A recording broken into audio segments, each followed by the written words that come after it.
दोस्तों, आज इस दुनिया में ज़्यादातर लोग ऐसे हैं जो कि दूसरों से तो जीत जाते हैं, लेकिन वो खुद से ही हार जाते हैं। आज हमारे अंदर इतनी शक्ति है कि अगर एक इंसान चाह लेना तो वो कुछ भी कर सकता है। चाहे उसके सामने एक मुसीबत आए या फिर हजार, आंधी आए या फिर तूफान, अगर वो चाह ले तो उसे कोई रोक नहीं सकता। और इसकी जीती जागती मिसाल है डेविड गॉगिंस, जिसके बारे में आज हम इस वीडियो में बात करेंगे। डेविड गॉगिंस एक अमेरिकन हैं जो कि नेवी सील से रिटायर हो चुके हैं और इन्होंने जिस तरह की मेहनत की है उसके कारण इन्हें टफेस्ट मैन भी कहा जाता है। एक ऐसा बच्चा जिसका बचपन एक डरावने की तरह होता है, जिसका बचपन में ही फिजिकल और मेंटल टॉर्चर किया जाता है उसके फादर के ही द्वारा, जिनकी मां ने दूसरे व्यक्ति से शादी कर ली, जिन्हें ब्लैक अमेरिकन होने के कारण रेशियल डिस्क्रिमिनेशन झेलना पड़ता है, जिन्हें की एक बीमारी के कारण एयरफोर्स से निकाल दिया जाता है और उन्हें वॉचमैन की नौकरी करनी पड़ती है। लेकिन बावजूद इसके वो हार नहीं मानते हैं और कहते हैं ना कि अगर तुम शिद्दत से मेहनत करो तो एक दिन किस्मत को भी झुकना पड़ता है। तो कुछ ऐसा ही हुआ डेविड गॉगिंस के साथ। डेविड गॉगिंस के द्वारा लिखी गई बुक कांट हर्ट मी पर आधारित ये वीडियो आज आपके रोंगटे खड़ा कर देगी, आपको ये सोचने पर मजबूर कर देगी कि मेरी जिंदगी में जो प्रॉब्लम है क्या वो सचमुच में प्रॉब्लम है। और ये वीडियो आज आपको बहुत कुछ सिखाएगी। और ये भी हो सकता है कि इनकी कहानी सुनने के बाद आप फिर से जिंदगी में कभी पीछे मुड़कर ना देखो। डेविड गॉगिंस का जन्म 1975 में यूएसए में हुआ था। डेविड के फादर एक स्केटिंग क्लब चलाते थे और उस क्लब के नाम पर सारे गलत काम करते थे। उस स्केटिंग क्लब में डेविड को उनके भाई और उनकी माँ के साथ शाम के 6 बजे से रात के 2 बजे तक काम करना पड़ता था। रात में स्केटिंग क्लब में काम करने के बाद डेविड को सवेरे स्कूल भी जाना पड़ता था और इसीलिए स्कूल में पढ़ाई करना उनके लिए एक बहुत ही बड़ा स्ट्रगल था। स्केटिंग क्लब में काम करते वक्त अगर डेविड, उनके ब्रदर या फिर उनकी माँ से कुछ गलती हो जाती थी तो उनके फादर हैवानियत की तरह उन सबको पीटने लगते थे। एक बार डेविड ने जब अपने फादर के साथ काम करने से मना कर दिया तो घर पहुंचने के साथ ही डेविड के फादर ने एक बेल्ट से उनकी पूरी धुलाई कर दी। उनके फादर ने उन्हें इतना मारा कि कुछ देर के बाद डेविड के मुंह से दर्द की आवाज निकलना ही बंद हो गया। डेविड, उसका भाई और उसके माँ की जिंदगी उस घर में एक नर्क बन चुकी थी और एक दिन डेविड की माँ ने उस घर को छोड़ने का निश्चय कर लिया। डेविड अपने माँ और भाई के साथ उस घर को छोड़कर अपने ग्रैंड पेरेंट्स के घर चले गए। डेविड का बचपन इतना संघर्षपूर्ण था कि उनका खुद पर से ही भरोसा उठ गया था। बचपन में अपने पिता के घर को छोड़ने के बाद डेविड को बहुत ही सुकून मिला था, लेकिन फिर से एक बार उनकी लाइफ में एक बहुत बड़ी घटना घट जाती है। होता यूं है कि डेविड की माँ एक दूसरे इंसान से शादी कर लेती है और डेविड को एक बहुत ही केयरिंग फादर मिल जाता है। लेकिन बचपन का सुख शायद डेविड की किस्मत में नहीं था। 1989 में कुछ गुंडे डेविड के फादर को गोली मार देते हैं और उनकी मौत हो जाती है और एक बार फिर से डेविड की लाइफ में स्ट्रगल शुरू हो जाता है।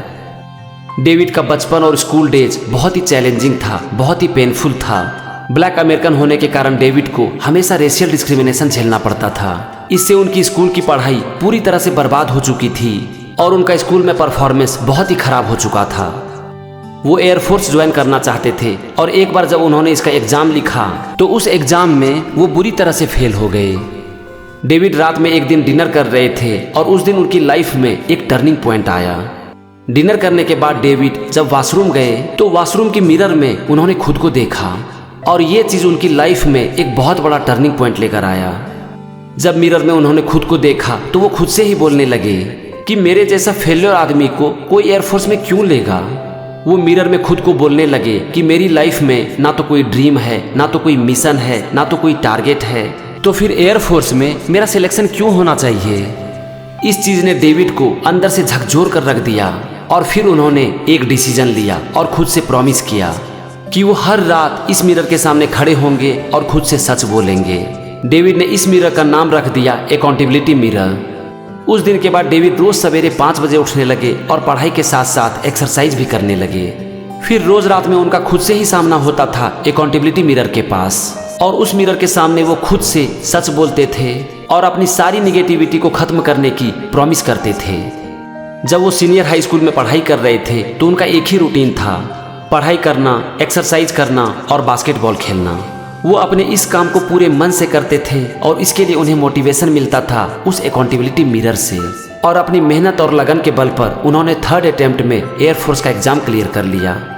उन्हें यूएस एयरफोर्स में पारा रेस्क्यू यूनिट मिला और अपना ट्रेनिंग उन्होंने पूरे जोश के साथ किया। लेकिन यहाँ पर भी बदकिस्मती ने डेविड का पीछा नहीं छोड़ा। डेविड ने पूरे मन से और पूरी लगन से 4 साल तक एयरफोर्स में ट्रेनिंग की। लेकिन उसके बाद जब उनका मेडिकल टेस्ट हुआ तो उस टेस्ट में पाया गया कि उन्हें सिकल नाम की एक डिजीज है।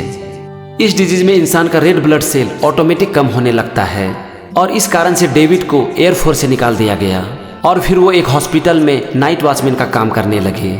लेकिन एक बार जब इंसान अंदर से स्ट्रांग हो जाता है ना, तो वो रुकता नहीं है, वो कभी न कभी फिर से बाहर निकल आता है। और एक बार फिर से ऐसा ही कुछ हुआ डेविड के साथ। एक बार वो टीवी देख रहे थे और टीवी में उन्होंने नेवी सील की ट्रेनिंग देखी।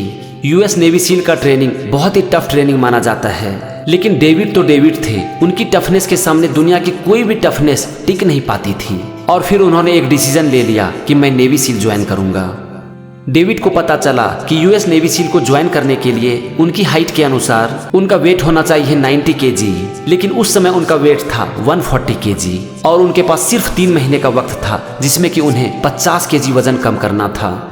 यूएस नेवी सील की एग्जाम भी बहुत ही टफ मानी जाती है और इस एग्जाम की तैयारी के लिए डेविड के पास सिर्फ 5 वीक का टाइम था। यूएस नेवी सील ज्वाइन करने के लिए डेविड के सामने 2 इम्पॉसिबल सा टास्क था। 5 सप्ताह में एग्जाम की तैयारी करना और 3 महीने में अपने शरीर के वजन को 50 kg कम करना। लेकिन डेविड को पता ही नहीं था कि इम्पॉसिबल वर्ड किसे कहते हैं। उस समय डेविड ने सोचा कि अगर आज मैं हार मान लूंगा तो फिर से जीवन में कभी उठ नहीं पाऊंगा और पूरी लाइफ के लिए मेरी जिंदगी एक फेलियर बनकर रह जाएगी। और यहाँ पर एक बार फिर से डेविड ने डिसीजन लिया कि मैं इस एग्जाम को क्लियर करूंगा। वो अगले ही दिन से 4:30 बजे सवेरे उठने लगे। पहले वो 5 बजे तक पढ़ाई करते थे, उसके बाद वो 2 घंटे एक स्टेशनरी बाइक पर पढ़ाई भी करते थे और एक्सरसाइज भी करते थे। फिर 2 घंटे स्विमिंग करते थे, उसके बाद वो जिम जाते थे और उसके बाद फिर से वो एक स्टेशनरी बाइक पर बैठ जाते थे, एक्सरसाइज करते थे और पढ़ाई भी करते थे। डेविड बताते हैं कि इतनी मेहनत करने के बाद उन्हें कभी कभी लगता था कि वो मर जाएंगे, लेकिन वो हमेशा खुद को बोलते रहते थे कि चाहे कुछ भी हो जाए मैं हार नहीं मानूंगा। और इस तरह से अपनी मेहनत और लगन के बल पर डेविड ने दोनों इम्पॉसिबल काम को कर डाला और इस तरह से उन्होंने नेवी सील ज्वाइन कर लिया। यूएस नेवी सील की 1 वीक की एक टफेस्ट ट्रेनिंग होती है जिसे हेल वीक कहा जाता है और इसमें ट्रेनिंग का फिजिकल नहीं बल्कि मेंटल स्ट्रेंथ को टेस्ट किया जाता है। ये इतनी टफ होती है कि ज्यादातर लोग इसमें क्विट कर जाते हैं, लेकिन डेविड ने इसे भी कर डाला। डेविड बताते हैं कि यहाँ तक की ट्रेनिंग वो सिर्फ इसलिए कर पाए क्योंकि उन्होंने वापस आने के अपने सारे रास्ते बंद कर दिए थे और ट्रेनिंग को क्विट करना उनके लिए मरने के बराबर ही था। लेकिन इसके बाद भी मुसीबतों ने डेविड का पीछा नहीं छोड़ा। एक ट्रेनिंग के दौरान उनकी लेफ्ट नी बुरी तरह से फ्रैक्चर हो जाती है और वो ट्रेनिंग को कंप्लीट नहीं कर पाते हैं। वो अपने घर वापस चले जाते हैं और उन्हें लगता है कि एक बार फिर से उनकी लाइफ खत्म हो चुकी है। उनकी वाइफ से उनका डाइवोर्स हो जाता है और वो पूरी तरह से टूटने लगते हैं। लेकिन इतनी मुसीबतों के बावजूद वो हिम्मत नहीं हारते हैं। अपना पैर ठीक होते ही वो फिर से ट्रेनिंग के लिए चले जाते हैं और उन्हें पूरी ट्रेनिंग फिर से डे 1 से स्टार्ट करनी पड़ती है। इतनी इंटेंस ट्रेनिंग, इतना फिजिकल और मेंटल पेन जो कि ज्यादातर लोग एक बार भी नहीं कर पाते हैं, डेविड ने अपनी आत्मविश्वास के बल पर इसे फिर से कर डाला। डेविड बताते हैं कि अगर आप अपने माइंड को स्ट्रांग बना लेते हो ना, तो ये आपको कभी टूटने नहीं देती। यूएस नेवी सील ऑपरेशन में कुछ सोल्जर की जान चली जाती है, तो उनकी फैमिली को सपोर्ट करने के लिए डेविड ने दुनिया का एक टफेस्ट मैराथन जिसका नाम है बैड वाटर 135 अल्ट्रा मैराथन। ये मैराथन 216 किलोमीटर लंबा मैराथन है। इसकी शुरुआत होती है 282 feet below sea level at California Death Valley और ये खत्म होता है 8360 फीट के अंदर। किसी को भी इस मैराथन में पार्टिसिपेट करने के लिए कम से कम 1 महीने पहले कंटिन्यूअस 24 आवर तक रनिंग करनी पड़ती है। लेकिन डेविड में किसी भी काम को करने का इतना जुनून था कि उन्होंने बिना किसी प्रिपरेशन के इस 24 आवर के मैराथन में पार्टिसिपेट किया और उसे कंप्लीट भी कर डाला।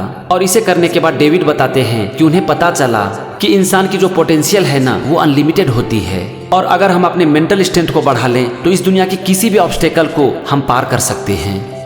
इसके बाद डेविड बैड वाटर मैराथन की तैयारी के लिए पूरी तरह से लग गए। वो हर दिन 40 से 50 किलोमीटर दौड़ते थे और हर छोटे या फिर बड़े मैराथन में पार्टिसिपेट करने लगे थे। डेविड बताते हैं कि जब भी हम कोई काम करते हैं और हमारी 40% एनर्जी खत्म हो जाती है तो हम उस काम को छोड़ देना चाहते हैं, लेकिन उस समय भी हमारे पास 60% एनर्जी बची होती है और उस एनर्जी का यूज करके हम कुछ भी कर सकते हैं। लेकिन इसे हम तभी यूज कर पाएंगे जबकि हम अपने माइंड के बैरियर को ओवरकम करना सीख लेंगे। और जिस दिन हमने ये सीख लिया उस दिन से हमारी लाइफ में मिरेकल होना शुरू हो जाता है। डेविड गॉगिंस ने 30 आवर 18 मिनट्स कंटिन्यूसली रनिंग करते हुए 216 किलोमीटर्स का बैड वाटर अल्ट्रा मैराथन भी कंप्लीट कर लिया। वो बताते हैं कि पूरी रेस में कम से कम 30 बार मेरे मन में ख्याल आया कि मैं छोड़ दूं, लेकिन फिर भी मैंने हिम्मत नहीं हारी। इस रेस में 90 पार्टिसिपेंट ने पार्टिसिपेट किया था और उसमें डेविड गॉगिंस को मिला 5वां स्थान। इस मैराथन को कंप्लीट करने के बाद डेविड यहाँ पर भी नहीं रुके। वो बताते हैं कि जब भी वो कोई डिफिकल्ट काम कर लेते थे तो वो खुद के लिए और डिफिकल्ट टारगेट सेट कर लेते थे। इसके बाद उन्होंने ट्रायलथॉन में पार्टिसिपेट करने का डिसीजन लिया, जिसे आयरन मैन चैंपियनशिप भी कहा जाता है। इसमें पार्टिसिपेंट को पहले 3.8 किलोमीटर तक स्विम करना पड़ता है, उसके बाद 180 किलोमीटर साइकिलिंग, उसके बाद 42 किलोमीटर्स का एक मैराथन रन कंप्लीट करना पड़ता है। इसके लिए डेविड ने जी जान से तैयारी करनी शुरू कर दी। उन्होंने इसे कंप्लीट भी किया और इसमें उन्हें 3रा स्थान प्राप्त हुआ। दोस्तों, कहते हैं कि ये मुसीबत है ना, जिंदगी भर आपका पीछा नहीं छोड़ेगी। और एक बार फिर से कुछ ऐसा ही हुआ डेविड के साथ। जब वो एक मैराथन दौड़ रहे थे तो उन्हें हार्ट में बहुत जोर का पेन हुआ। उन्होंने डॉक्टर को दिखाया और उन्हें पता चला कि उनके हार्ट में एक होल है। उनके हार्ट की सर्जरी हुई। सर्जरी के बाद जब वो ठीक हो गए तो एक बार फिर से दौड़ते समय उनके हार्ट में पेन होना शुरू हो गया और उन्हें एक बार फिर से अपने हार्ट की सर्जरी करवानी पड़ी। इसके बाद डेविड ने लॉन्ग रनिंग बंद कर दी और वेट एक्सरसाइज शुरू कर दिया। 27 दिसंबर 2012 को David Goggins maximum number of pullup के वर्ल्ड रिकॉर्ड को तोड़ने के लिए पार्टिसिपेट किए, जिसके लिए उन्हें 24 घंटे में 4020 से ज़्यादा पुलअप करना था। लेकिन 3200 पुलअप करने के बाद उनके हैंड में स्वेलिंग आ गई और इसीलिए वो उस वर्ल्ड रिकॉर्ड को नहीं तोड़ पाए। लेकिन इसके बाद भी डेविड नहीं रुके। कुछ दिन के बाद वो ठीक हो गए और फिर से उन्होंने प्रैक्टिस शुरू कर दी और फाइनली 20 जनवरी 2013 को 17 घंटे और 16 मिनट में उन्होंने 4030 पुलअप करके वर्ल्ड रिकॉर्ड बना दिया। डेविड बताते हैं कि हमारी पोटेंशियल अनलिमिटेड है, लेकिन ज़्यादातर हम अपनी माइंड से हार जाते हैं। दोस्तों, डेविड का बचपन बहुत ही संघर्षपूर्ण था, लेकिन बावजूद इसके उन्होंने अपनी लाइफ की जिम्मेवारी अपने कंधों पर ली और उसके बाद उनकी लाइफ में चेंजेस आने शुरू हो गए। उनकी लाइफ में बहुत सारी प्रॉब्लम आए, लेकिन उन्होंने कभी भी हार नहीं मानी और यही कारण है कि उन्होंने अपनी लाइफ में वो सब कुछ किया जो कि इम्पॉसिबल माना जाता है। फ्रेंड्स, मैं उम्मीद करता हूँ कि आपको ये वीडियो पसंद आया होगा और इससे आपको बहुत कुछ सीखने को मिला होगा। इनके बारे में अगर आप और ज़्यादा जानना चाहते हैं तो इनकी ये किताब पढ़ सकते हैं, can't hurt me, master your mind and defy all odds.